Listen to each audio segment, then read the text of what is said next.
L'entretien peut effectivement être un élément positif dans la vie du salarié et de son manager.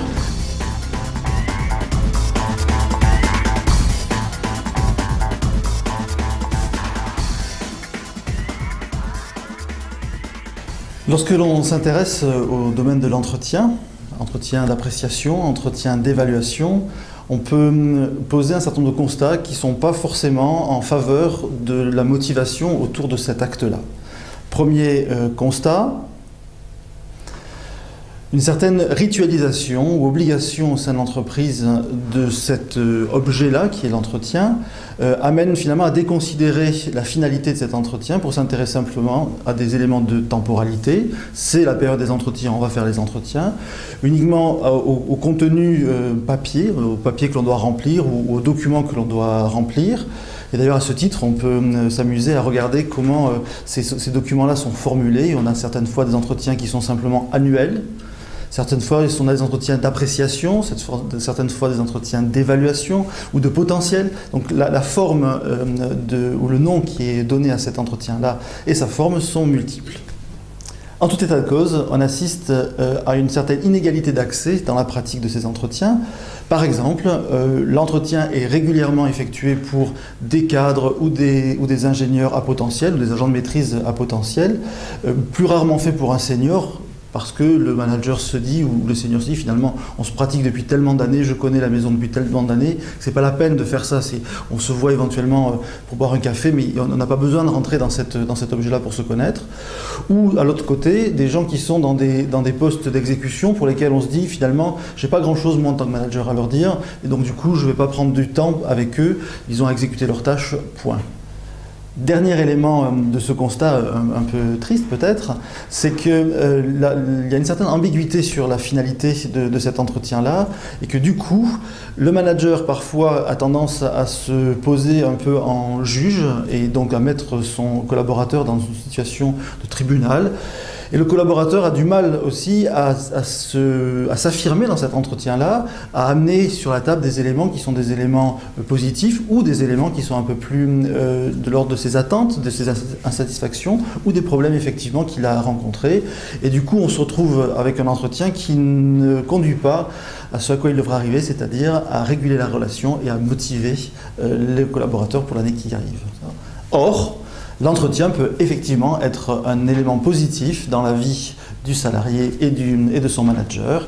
Donc je vais me permettre de vous amener un certain nombre de conseils qui sont le fruit de certaines observations ou des échanges que l'on peut avoir lors des formations sur ces sujets.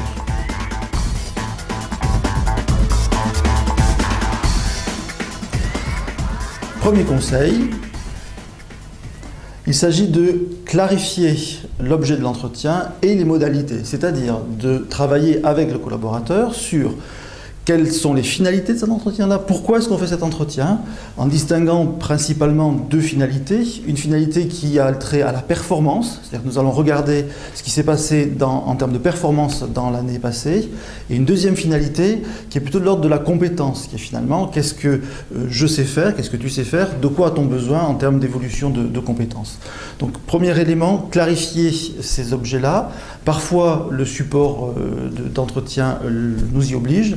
En tout cas, il est important de distinguer ces deux temps parce qu'on ne travaille pas du tout sur les mêmes données, ni sur les mêmes échelles de temps et sur les échéances. Deuxième élément de clarification nécessaire, c'est l'ordre de la relation que l'on souhaite instaurer, de la dynamique que l'on souhaite instaurer.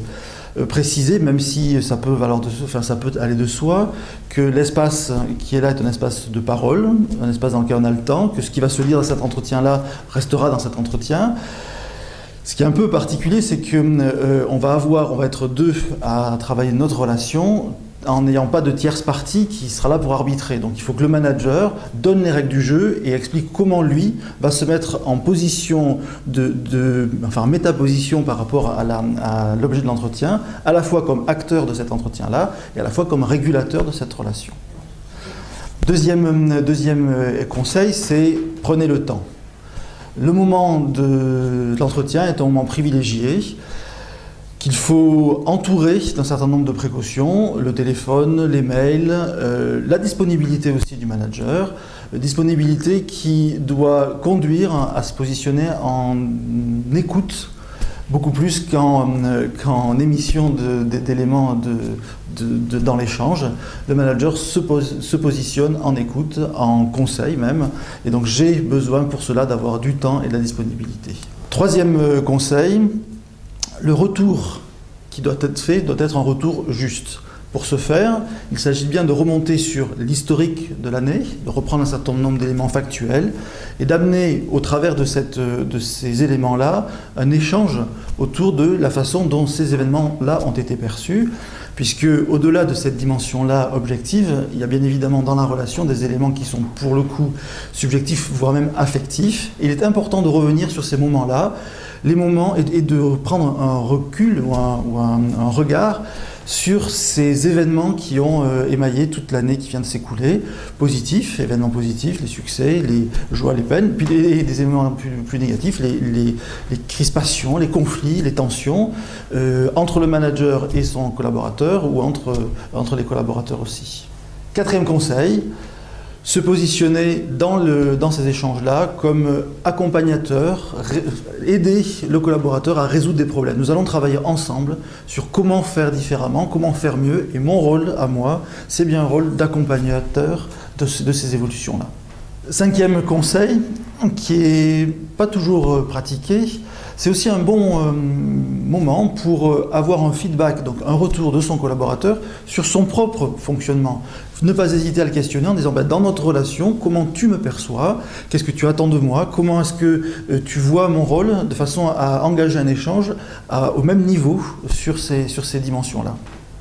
Dernier conseil, cet entretien-là ne peut pas se terminer sans un plan d'action et de suivi. Il s'agit de caler un certain nombre de choses, de poser des actes, de poser des jalons, des ponts entre cet entretien-là et ce qui va se passer au fil de l'année à venir. Cet entretien-là doit être un moment privilégié de régulation de la relation pour partir sur de bonnes bases pour l'année suivante, gage d'une motivation peut-être accrue, en tout cas réelle, du salarié dans son activité.